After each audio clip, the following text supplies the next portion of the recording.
Hello, my name is Julia Moustafhim, and I would like to share my near-death experience with you. I never really thought of my experience as a near-death experience because I didn't flatline. I wasn't dead for 10 minutes. You hear these stories where they're so profound, where they are actually, dead, their body's dead.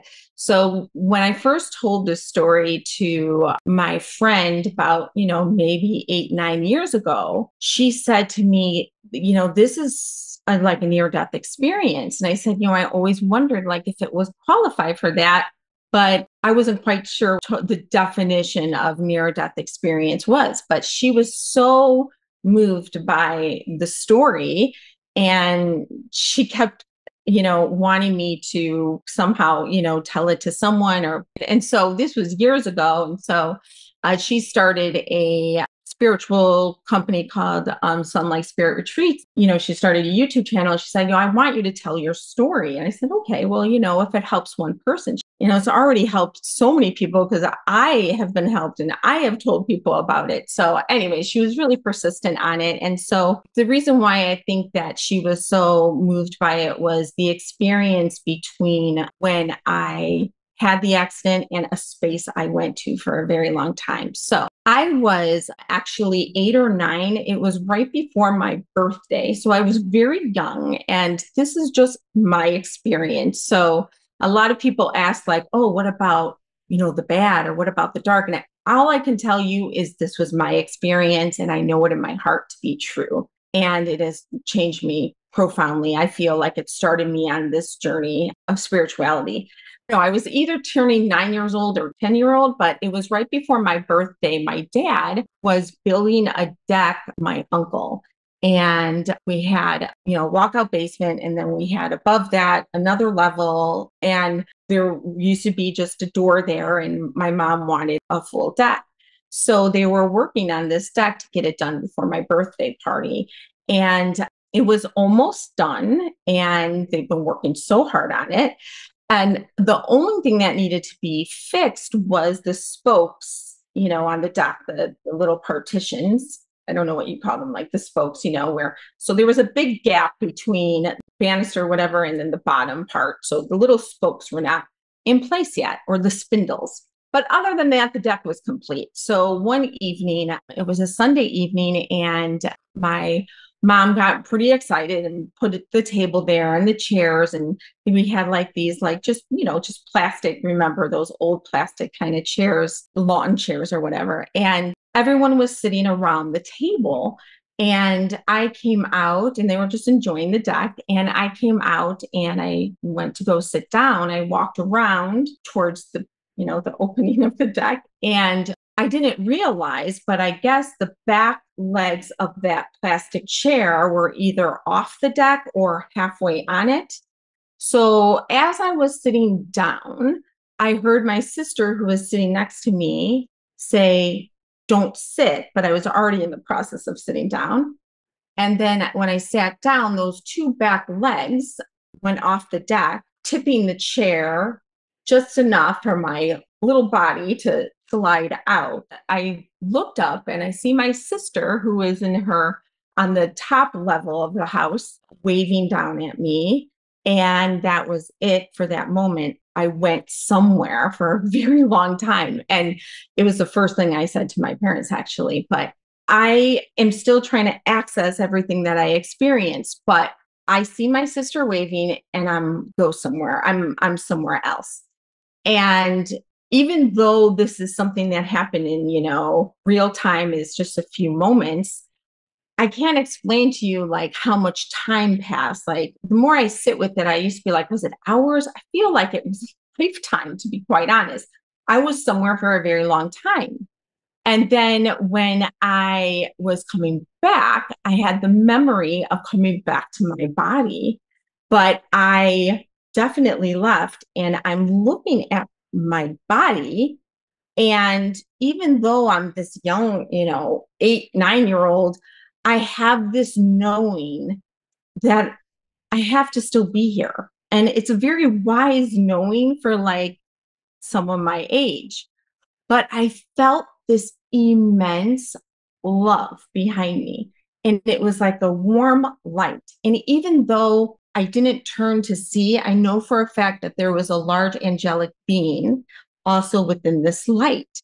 And it felt so warm and comforting, like a magnetic pool, that I get chills thinking about it, because I feel like you have your home here on earth, but then you have like your home. And it was a remembrance of, oh my gosh, that's my real home. Amnesia was lifted. There was this unbelievable deep knowing of wisdom of how the world worked. And the idea of death was completely diminished. It was gone. It was like an awakening. It was a remembrance of truth, and knowing very, very well that death was a complete human belief and that there is no death. And so I'm in this space of pure love. And yet I'm looking at my body and I know that my journey here has to continue. But it was in a way very hard to kind of surrender to that light because of the beautiful peace and love that it was like reuniting with my family, with my real family, which is also my family here on earth. But I'm trying to use like human words to try to describe the intensity of it.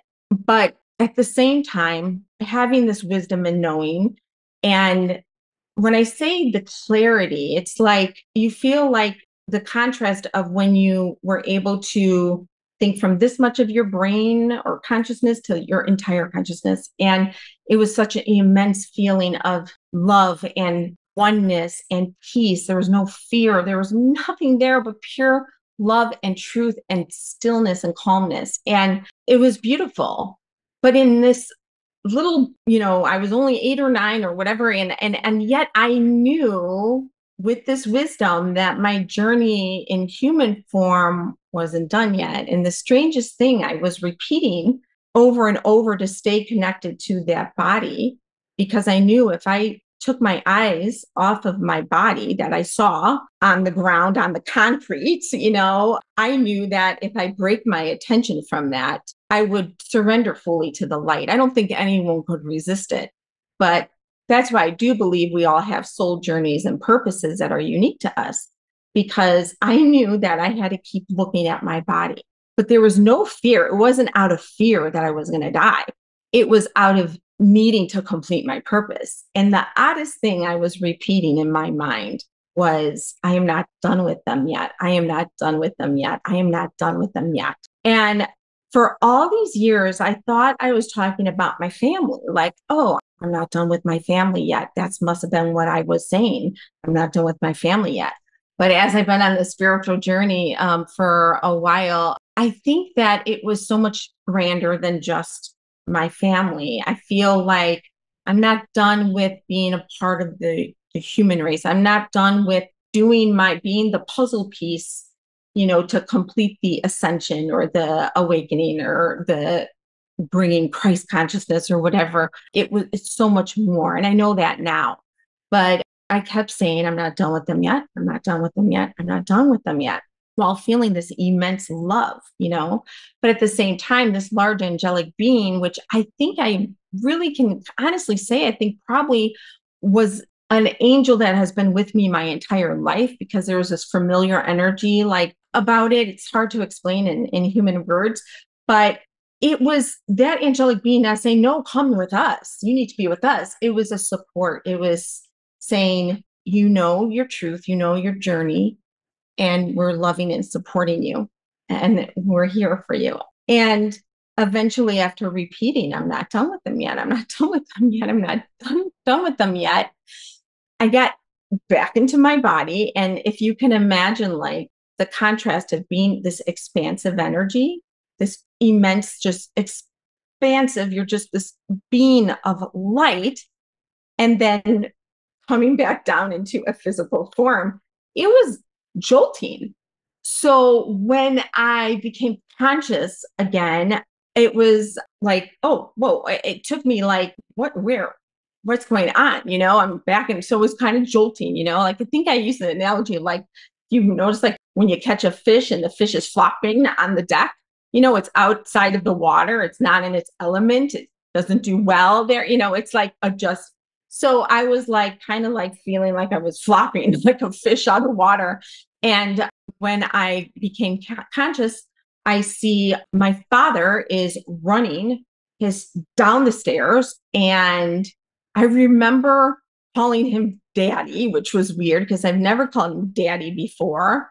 And then behind him is my mom, and she is like covering her face. She had like a kitchen towel, I remember, and she was going like this with her face, and she's hiding her face. She's like, "No, Ron, I can't look at her. I can't look at her," because she assumed that my head would, I don't know, I would have at least cracked my head or something, because it was a really big fall and it was onto slabs of, concrete with pebbles, squares. But my dad kind of swooped me up and ran me up the stairs. And what I said to my mom was, "Mom, I went somewhere." So, what I have a conscious memory of, what I can remember is the beautiful light and the love and the coming back. But I have this huge, immense chunk of, I don't know if you call it time or space, which I am still trying to access. I don't really try, I don't like to force things, but the way I can explain it is I came from somewhere and I came back. Now, that could have just been more that light. Maybe I was just immersed in that light and then I came back. But that's the part that I can't access. But all I know is I kept saying to my mom, and my mom to this day remembers, I said, "Mom, I went somewhere. I was gone for a long time. I was gone for a very long time." And she talks about it to this day, how adamant I was. And it was so great to be able to feel that, be able to remember the feeling of love and oneness, because I don't have a fear of death because it doesn't exist. I know it. I know it doesn't exist. And that is such a gift.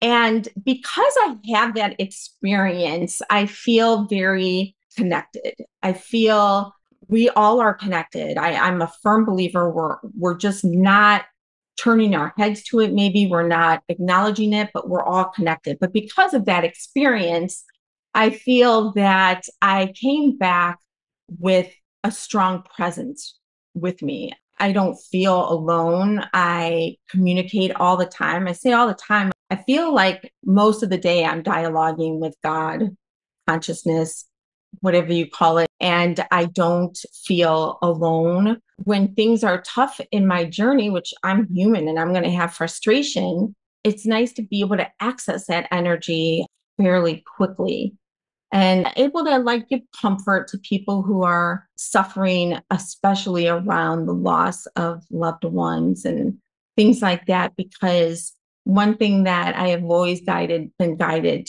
to ask people to reflect on is, in your life, you experience losing people, right? You see them die and it hurts and it's hard and it's excruciating. You feel that separation. However, I want them to reflect on this other part that I feel I'm guided to ask them. And that is, just because you saw someone die, can you, for 100% certainty, say that they experienced death?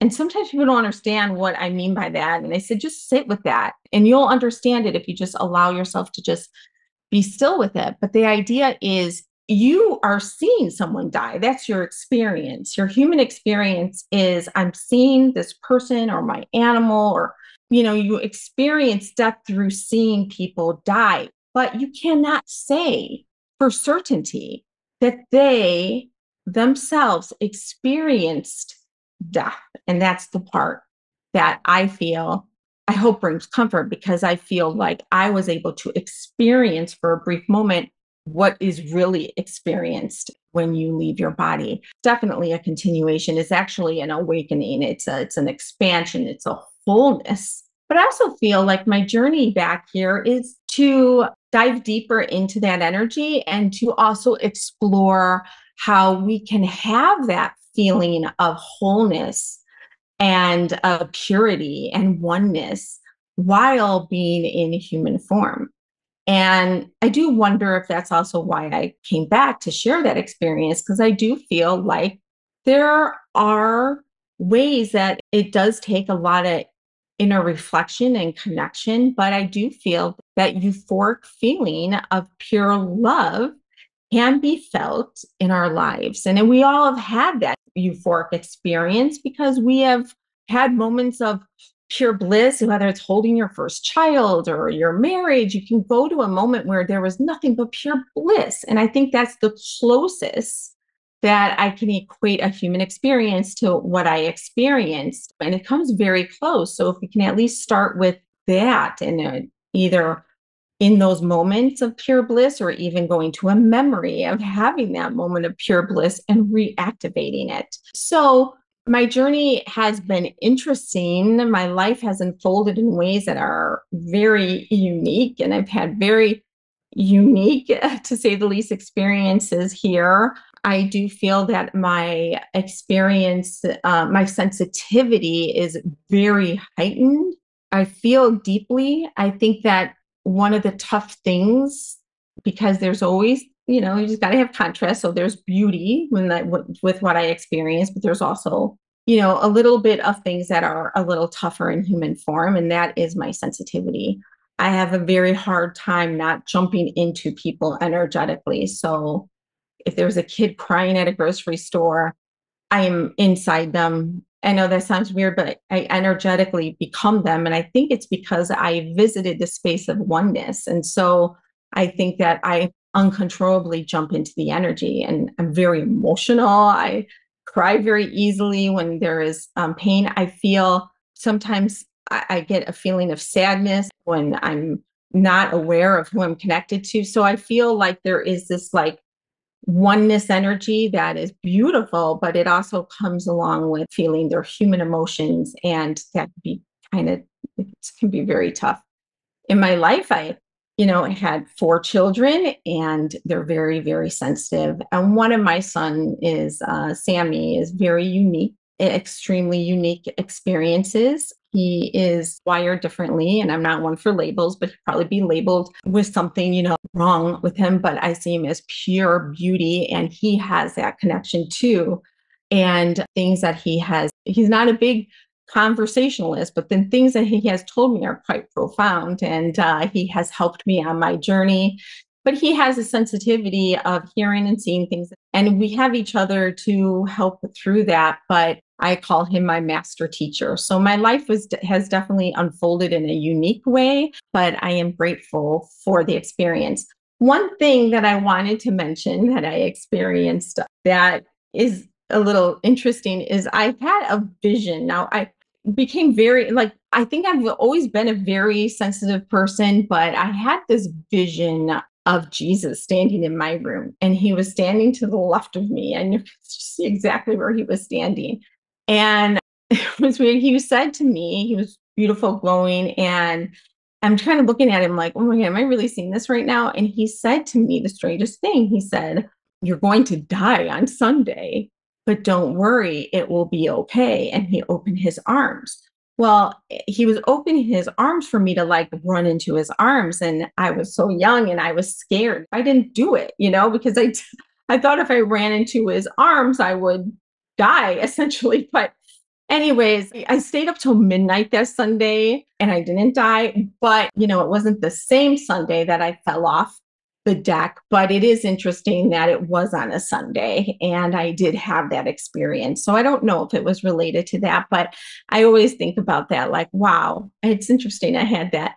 And, being very, very energetically sensitive, I would see things, I would get very vivid visions and very vivid dreams of my relatives, and just very vivid stuff come through. And I would go to my mom sometimes crying, and she would say, "Oh, do you just have a very active imagination?" And, I always was resentful for my mom saying that, because I would see like a woman walking up the stairs, like solid as can be. And I'd run to my mom and I say, I saw this woman walking up the stairs and she was I know I would like imitate exactly what she was doing. And she was solid. She was like a person. And she would say, oh, you have an active imagination and that. And I get very mad about that. But as a mother, I kind of realized that my mom was probably protecting me because, what would she say? Oh, yes, you are seeing that, and she said that to me and I get it now. So I was able to release like resentment about that because I felt like I wasn't being heard or believed. And I think that she did the best she could with someone who had that experience and started to have these experiences that were, supernatural, whatever. But I've embraced it. My children have helped me embrace it because, especially Sammy being very sensitive, because it is who I am. It's part of my journey. And it has created this connection with me and God and really everyone in a most unique, beautiful way because I feel deeply, but I also love deeply as well. And I think that we all are here in our unique journeys to do unique things. But I do feel like at the end of the day, our purpose is to unite in love and to love each other and uplift each other and share what you need to share with them or listen to what you need to hear from them. I do believe that we are students and teachers to each other, and that it's so important that we come together as one. So, aside from that, my sensitivity, some strange experiences. One thing that will happen is I'll like be one story is like I hear like sometimes I'll hear people talking to me and or I'll see things as well. I'm more see than hear. But one experience I would say I think might be connected to me leaving my body was I will even see like I think different parallel realities, not to get into that because it can be kind of complex. But for instance, I made coffee for my husband and then I went to go do laundry. And he always goes down and drinks his coffee. And we have like balcony we can look over. And so as I'm getting the laundry, I'm walking back to my bedroom. I see my husband walking to the bedroom. I'm walking behind him. I'm like, I made you coffee. Why are you up here? It's going to get cold. And I followed him in there and then he was gone. And I'm like, what is going on? And then I glanced down the balcony and he's sitting having coffee. He's wearing the same shirt. So this is something strange, but I have those type of experiences where I'll see my son, I'll see my kid. But oddly, my oldest son, who not Sammy, but my oldest son has had those experiences as well. So I'm not sure if it's connected to what happened to me, but strange things like that happen. Obviously, a knowing and a very heightened intuitiveness, but really mostly the calling, the pull, and the draw to see the light in others and to see the goodness in others. And that too in the human journey can be tough because sometimes you have wounded souls in your life that cannot see their own light, but you see their light. You're awed by their light. And you keep seeing this light of theirs, but they keep showing up wounded. And sometimes, as you know, wounded people wound others. But when you have this ability to see the goodness in everyone, sometimes you unknowingly start to dishonor your human self, right? You start to dishonor your desires and your wants and your needs because you're so focused on their beautiful light. So, what I've had to learn, and I'm still learning, it's one of the toughest lessons actually, is that I have to honor the human me. Yes, I see everyone in their pure light and I see them in their wholeness, and we're all one in love. Like everyone in your life truly loves you and is on this journey to enlighten and help you. That's their truth. But in their humanness, there's a lot of layers there. There's a lot of wounds there. So, what I'm still navigating is figuring out how to continue to like can't not see the good in people, but I also have to not become wounded myself and acknowledge that I am still in human form. You can't deny the human part. And I have tried that. And there have been people in my life who have come where I've tried to help them. And I thought that was my purpose to help them. And then they took the blinders off of me so I can see how I am harming my human self. I thought I was there to help them and then they take my blinders off, and now I'm left with having to deal with the reality of my human wounds and my, human patterns of letting people not respect. So that's, I think another, your intense sensitivity that could happen. But it's an experience that I feel is special, and I don't see it as bad. I don't know if I mentioned this, but kind of important. I didn't have a scratch on me. And that's, I think, the part of the story that is kind of, the doctors were like, well, how? I didn't have a cut on me. I fell onto rigid concrete. I didn't have bruising. I didn't go into a concussion. I had a very, very big fall onto concrete, and I basically walked away like nothing happened. So that's the part that I think was most perplexing for anyone and doctors to hear, is that's not obviously typical. So what happened there? I don't know. I've had one woman tell me that I had an experience and I had a walk, and she wanted to know if I had anything traumatic happen. And I said, well, I did have, when I was younger, I fell off my deck onto concrete, and kind of nothing happened. And she was getting that. And I don't know much about walk-ins. And I try to stay in the moment. I think what I've learned in my journey is sometimes we can go off and try to figure things out, try to figure out what happened and dissect this, dissect that. But really, I've learned you got to be careful, because anything that takes you away from living in the moment, and that's only when you're living, living is being conscious of the moment and being as much as you can in a state of gratitude. And when things happen, believing there's good in it, even when it doesn't feel good. But she did tell me that I had a walk-in. And I guess a walk-in is when another soul comes and takes over your body. But I don't think that that would explain my body not being harmed. But the only odd thing I do remember is, I just thought about this recently, like over the last month, is I had this raised little birthmark behind my ear, and it was bumps, like little bumps, just like a birthmark, but it was like a bumpy one, but it was like a little tiny series of bumps right here. And I used to play with it all the time. I would just kind of rub it. And I don't know if it's connected, but the only, thing I can think of my body changing is that it wasn't there. It's not, it's like there's no sign of it. It's just gone. So that was a little weird. And I would ask my sister, remember that birthmark? She's like, no, I don't remember it. I go, yeah, I would play with it all the time. I would rub it, and it's gone.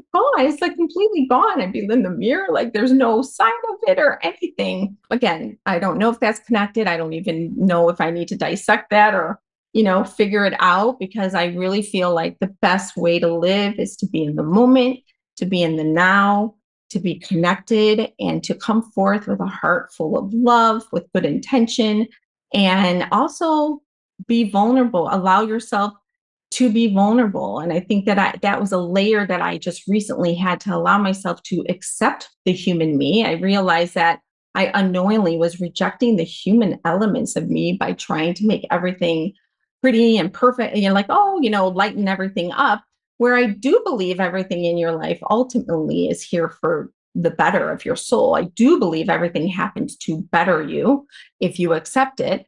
But I do realize that I need to have human moments where I am hurt, where I'm suffering, where I am confused, where I am perplexed, why someone's mean to me. I have to allow that. And I think that what I was doing for many years, which I thought was the right thing, was going, la, la, la, la, yeah, I'm blessed. And yes, I am blessed, but I'm also human and I am wounded. And in fact, I've had several visitations from Jesus, Yeshua, if you want to call him.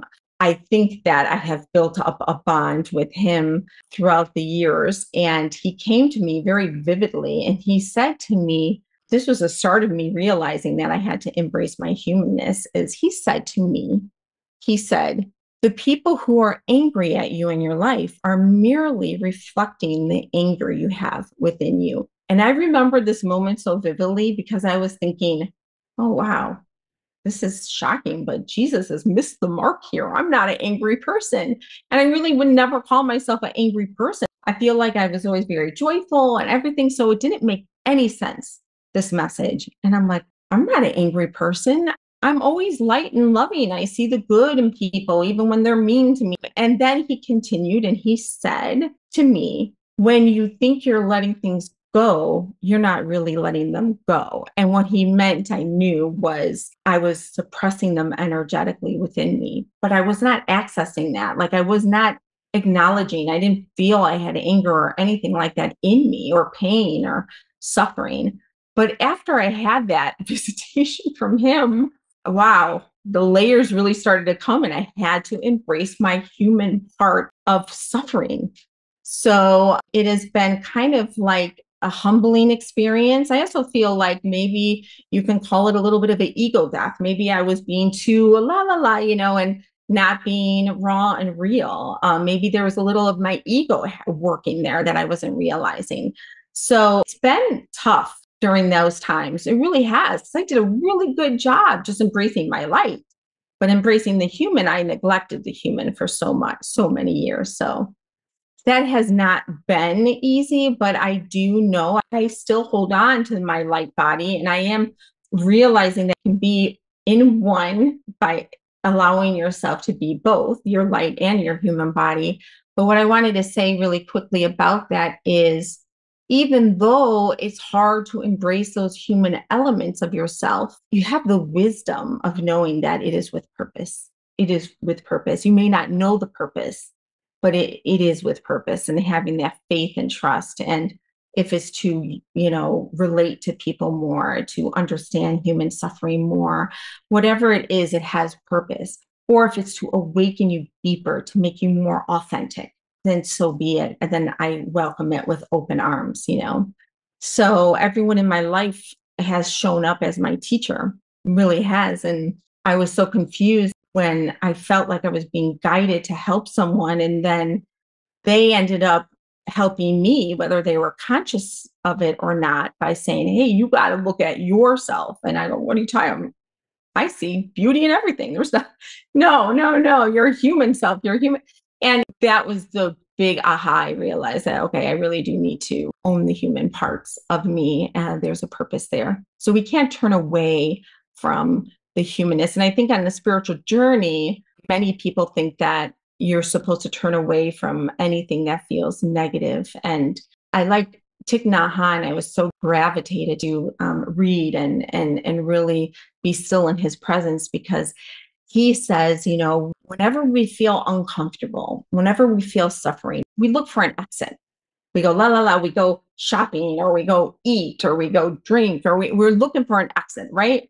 And he said, if you can just be still in the suffering, it doesn't take long before your light comes and comforts you and transmutes it. And I think that that's what we have to get into the habit of doing, is be still in your suffering, gives me chills, and allow the light within you that maybe you underestimated, or maybe you didn't even acknowledge, but allow that light to come forth and comfort and transmute. And that light, when it comes forth, it's going to beam from you as well. It will be throughout your energetic field, and then you will be able to bring that to others. But it has to be authentic. So I think that I had to embrace the human parts of me so I could be authentic and come forth better, and to continue the purpose of why I'm here on earth. We all have a purpose, but that's a little off topic of my narrative. But I do feel like my experience kind of was the starting point of a new way of living, becoming more energetically sensitive after that experience definitely happened, and having very sensitive children. So I'm very drawn to sensitive people, helping sensitive people in any way I can. Also learning from them, like my children. I learned so much from my children. My son has shown such insecurities in me of acceptance. Will they accept him? Well, it's really about, am I being accepted? Do I accept myself? So walking through life, I'm trying to be the student and the teacher at the same time. And I do feel like there are times you have to be more of the student, be more wise by being the student more, and allowing the uncomfortable human feelings to come up. And like Thich Nhat Hanh says, embrace it, sit with it, and give your light the chance to transmute it. That's my story. And I just am still learning every day more and more about why I had that experience and what it was about. However, I am open arms to learn more about it. I have very vivid dreams. I have very vivid visions and I have odd things happen where I see things floating in the air. I saw a series of circles once. It was interesting. So I don't always know why I'm having these experiences, but I think that it's a slippery slope to go down this trying to figure it out, trying to analyze it, ask a million people, go for this and find a person to give you the magic answer. But really, it always comes back to stillness within yourself. And it really just comes back to allowing and being in the moment. And I feel like you really are only living when you are in the moment and enjoying the moment and knowing that you're abundant. Like nature shows us abundance, right? And our mind tells us a lot of times that we're in lack. So if we spend too much time figuring things out, we stay in the energy of lack, which is an illusion. But what's truth is abundance, and it's all around us. So to be in the moment, to be in the now is important. And I do have to ground myself a lot because I do float a bit, because I think that's part of the experience. I'm a floater, and I tend to ask the question and then I don't hear the answer when they're telling it because I'm on to something else and I'm tuned into a lot of stuff. So really grounding to earth is important for someone like me. And, being a balance between the physical and the light body, pulling in Mother Earth has been so helpful. I never used to connect to Mother Earth. And then when I connected to her, I'm like, oh my gosh, you feel so good and nurturing. Eating a lot of high vibrational food has helped me. I don't eat meat, or I don't eat animal products. And I'm sorry, I do eat. I used to be vegan. I don't eat meat, but I do now have eggs and to up my protein. But I do feel like that helps me energetically be more grounded as well. So these are things that I have to do to get myself to be here and continue my purpose here on earth. And a lot of alone time. I get overstimulated a lot. So I need a lot of alone time, and I need a lot of time to be still in my thoughts. When there's too much visually, or if I'm hearing too much, I get overwhelmed because not only am I taking in that information, but I'm also taking in energy. I do feel like I connect to people's thoughts and energy. So I get overwhelmed. So that's that part. I think when I became one with love, I kind of connected to that energy. So I kind of easily can jump into people, and sometimes I get overwhelmed. So having a lot of alone time and stillness in nature, meditation. But thank you so much for allowing me to tell you my story. I am creating I'm being guided to create a monthly free offering. It's just a community, space of love community via Zoom. I still have to figure out the right time and date. But once a month, I've been guided to do a space of love, Christ consciousness group where we come together as you are, fully loved, and just be with each other and create a community of pure love to help each other. And then also to create intentions of love for the world. So that's something that I would love for as many people who are guided to be a part of that, because with numbers, it gets more powerful. So as we combined our love together, that would be a beautiful thing for us and the world, right? So, but thank you so much for having me.